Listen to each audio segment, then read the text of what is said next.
Olá, pessoal. Depois de entendermos sobre os tipos de erros e depuração, que é importante para quando você aprender a programar, a gente precisa agora tratar um pouco de formas de manipular as informações de um programa. E para isso precisa entender sobre o que são valores e diferenciar valores de tipos e de variáveis. Valores, em qualquer linguagem de programação que você vai utilizar, normalmente são registros fundamentais que são manipulados no programa. São os dados que você tem para manipular no programa. Por exemplo, um valor pode ser um número, um valor pode ser um texto, um valor pode ser uma data, pode ser uma letra, enfim, pode ser várias coisas. Esses valores, por exemplo, podem ser desses exemplos que estão aqui. Um numeral 13, um nome Maria, ou até um valor com um ponto, com casa decimal, como aqui, um 3.14, certo? Se a gente olhar direitinho, esses três valores, eles são de tipos diferentes. Mas aí o que é que são, de fato, isso? Primeiro, o tipo do 13 é um número, e esse número é do tipo inteiro, porque ele não tem uma parte decimal. Já o Maria, ele é um texto. E, por fim, o 3.14, ele é um número com ponto flutuante, ou seja, ele tem uma parte dele ali que ele tem a questão decimal, esse ponto 14 determina que ele é um número com ponto flutuante. Então, para o Python, esses valores, eles são de tipos diferentes. E determinados tipos, eles permitem determinadas operações. Se é, por exemplo, do tipo número, é muito mais fácil fazer operações matemáticas. Se é do tipo texto, é muito mais fácil fazer operações do tipo texto, como, por exemplo, coloque esse texto todo em letra maiúscula, em letra minúscula, que não dá para fazer isso com números. Então, dependendo do tipo, a gente precisa trabalhar algumas operações.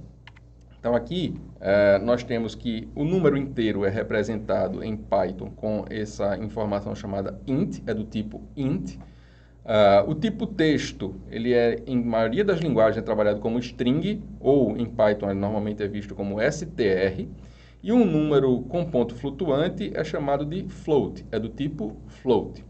Então, em Python, por exemplo, se você entrar no Python, você pode verificar o tipo de um determinado valor utilizando uma função diferente chamada type.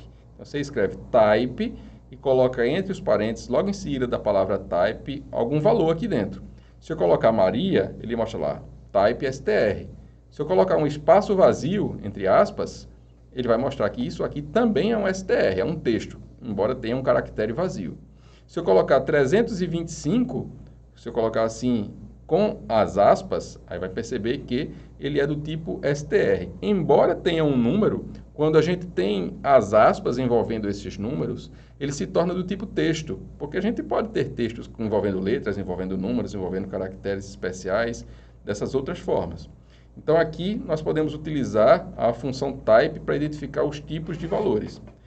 Então, quando a gente tem esses três tipos, é importante que vocês saibam, dado um valor, saber automaticamente que tipo é esse, para saber que tipo de operações também a gente pode utilizar, quais operações nós podemos utilizar. Então, reforçando, os números, eles são apresentados sem aspas. E aí o número pode ser normalmente do tipo inteiro ou do ponto flutuante. O que varia é que quando você tem um ponto assim, como 3.14 ou até 3.0, eles são do tipo float, do tipo ponto flutuante. Já se você tiver um número sem essa parte decimal, ele é do tipo inteiro, ok? Então, sempre que você tiver um valor que está com aspas, ele é texto. Se ele está sem aspas e ele é um número, ele é um número que pode ser do tipo int ou do tipo ponto flutuante, a depender se existe uma questão decimal, uma representação decimal dele também, quando você verifica o número. 3 ponto alguma coisa, um número ponto alguma coisa, é ponto flutuante. Se é só o número sem a parte decimal, ele por enquanto é do tipo inteiro. Vamos ter outros tipos que vamos apresentar mais na frente, mas por enquanto é importante sabermos desses três tipos iniciais. Bom, mas quando a gente tem esses valores, nem sempre a apresentação e a manipulação deles a gente pode fazer naquele momento. A gente precisa de um determinado valor, mas está esperando um outro para fazer uma soma. A gente precisa de um valor e precisa de um outro para fazer uma multiplicação. A gente tem um nome de um aluno e precisa do nome do outro aluno para gerar um relatório. Então, a gente precisa ter uma forma no Python de armazenar esses valores temporariamente na memória para utilizar depois. E a forma que nós temos para fazer isso em Python ou em qualquer outra linguagem é o que a gente chama de variável. É um nome que se refere a um valor, e esse nome ele fica ali no seu programa e você pode utilizar em qualquer parte do programa esse nome, que é o nome da variável. Então, toda vez que a gente cria uma variável em Python, é justamente a gente está criando ela quando a gente já atribui ela a um valor. Tá? Então, não existe nenhuma variável, eu não posso criar uma variável sem valor. Em outras linguagens isso é possível, em Python não.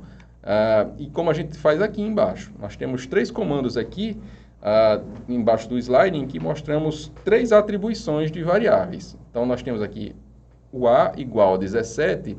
Essa sintaxe é a forma que nós temos, que criamos a variável com a letra A minúsculo, porque o A maiúsculo é diferente para o Python. Colocamos o igual dizendo que isso é uma atribuição de variável, então tem que colocar um nome de variável de um lado, do lado esquerdo, e um valor qualquer do lado direito. Nesse caso eu coloquei 17. Esse 17, ele não é texto, porque ele não está com aspas, ele não é ponto flutuante, porque ele não tem a parte decimal, ele é um número inteiro. Então aqui eu tenho que a variável A, ela foi criada, e na hora que ela foi criada, ela assumiu o valor 17, certo? Já no segundo comando, eu tenho uma outra variável chamada B. E essa variável B, ela tem aqui um texto, porque ele vem tudo aqui encapsulado entre aspas. O texto Ana Maria. Então, ele é do tipo string, ou str, como vimos nos slides anteriores. E, por fim, temos uma terceira variável. Dessa vez eu utilizei o nome da variável com 2 letras. Em vez de ser A ou B, foi pi, pi. E aí eu criei a variável pi, colocando ela com um valor ponto flutuante 3.14, 1592 e assim por diante. Perceba que eu posso botar aqui uma infinidade de casas decimais, muitas casas decimais para esse caso. Então, eu tenho esses 3 valores aí e da mesma forma com que eu posso verificar o tipo de um valor diretamente, quando a gente fez, por exemplo, assim, o type de 325, eu posso fazer o type de uma determinada variável. E aí ele vai verificar, obviamente, o valor daquela variável. Olha lá. Então, se eu tenho aqui que eu criei uma variável chamada nome, que recebe essa string Ana Maria, esse texto Ana Maria, porque está entre aspas, então é string.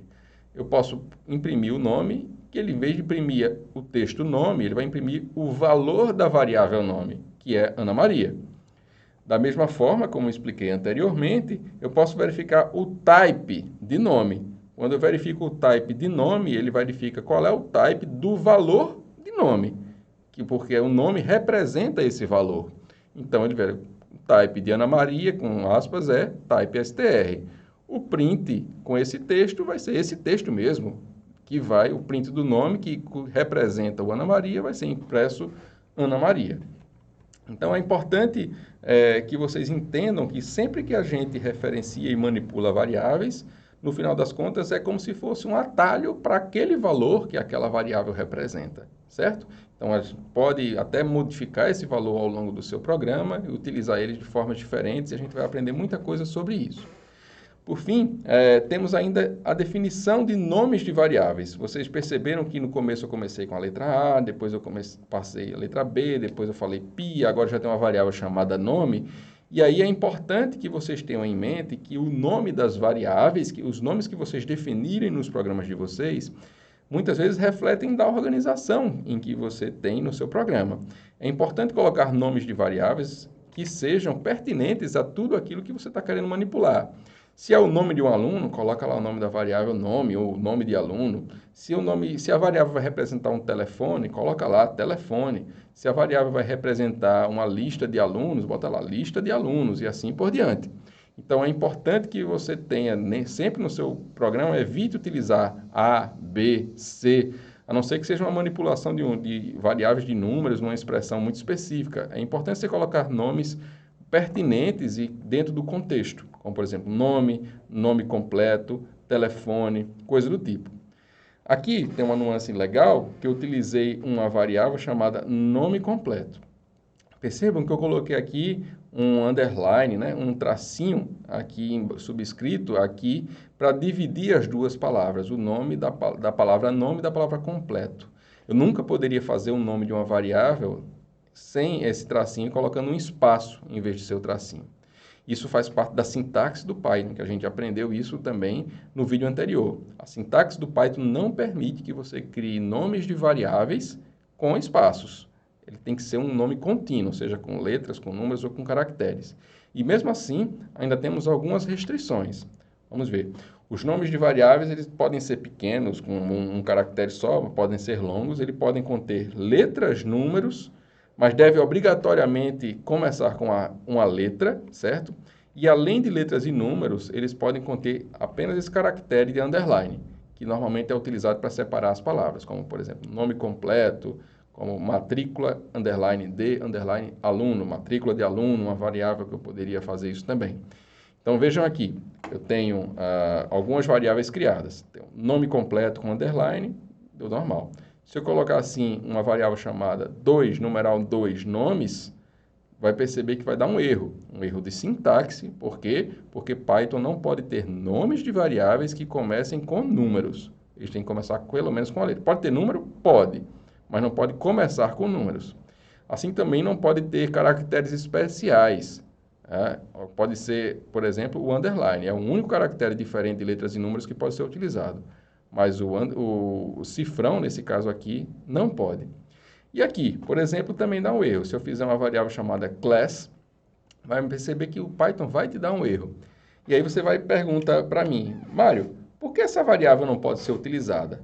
Ela só tem letras, não tem números, começa com letra, não tem caractere especial. Por que ela não é possível utilizar esse nome de variável? Então, o Python, assim como a maioria das linguagens, eles utilizam alguns comandos que já têm nomes pré-definidos. E, obviamente, para não confundir o seu programa, ele não permite que você atribua variáveis com esses nomes. Aqui tem uma lista de alguns desses nomes que não podem ser nomes de variáveis. Por exemplo, o end, o del, o for, o lambda, o return.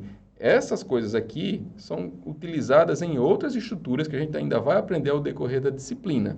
Então, é importante que quando você trabalhar com os variáveis, você coloque nomes apropriados que respeitem a sintaxe do Python e também, de certa forma, não estejam entre o conjunto das variáveis ou dos nomes que são reservados para o Python, dessas palavras reservadas, tá? À medida que vocês vão aprendendo nos programas, obviamente, vocês já vão saber qual é o comando que aquela expressão é utilizada e por isso que você vai entender que não pode utilizar como nome de variável, ok? Então é isso. No próximo vídeo a gente vai falar um pouco mais agora sobre como receber um valor de um usuário. Ou seja, nem sempre seus programas trabalham com o que você já tem de dados. Às vezes precisa de uma interação com o usuário e a gente vai ver isso no próximo vídeo. Valeu!